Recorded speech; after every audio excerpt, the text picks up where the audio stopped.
Na baby, pupunta tayo ng Manila Ocean Park. Para madami kang makikitang fish. Mga iba't ibang kulay na fish. May makikita ka rin dun dolphins. Oo, Gusto mo? malaki. Gusto Nakikita mo? mo din dun sa mermaid. Baka may mermaid din dun. Makikita mo yung shark. Opo, sabi natin kay papa mo ha. Tama. Di ba papa?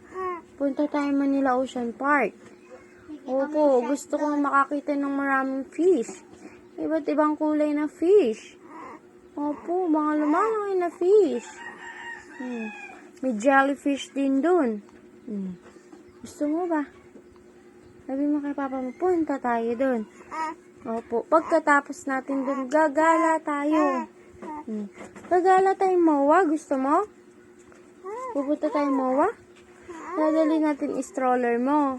Doon talaga. Tama na ka sa MOA? Oo, malaki yun.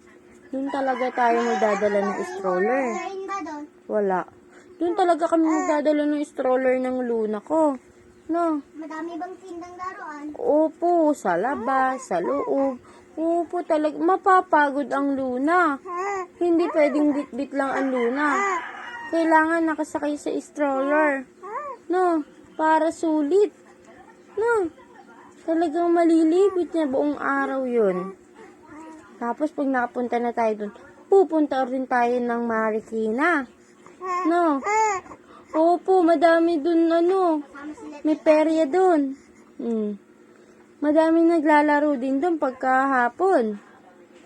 Gusto mo ba magpipiknik tayo dun? Dapat. Magpipiknik ba tayo dun? Gawin na nakaraan. O sige, magpiknik tayo. Tapos bibili tayo ng makulay na laruan. Ha? Gusto mo ba?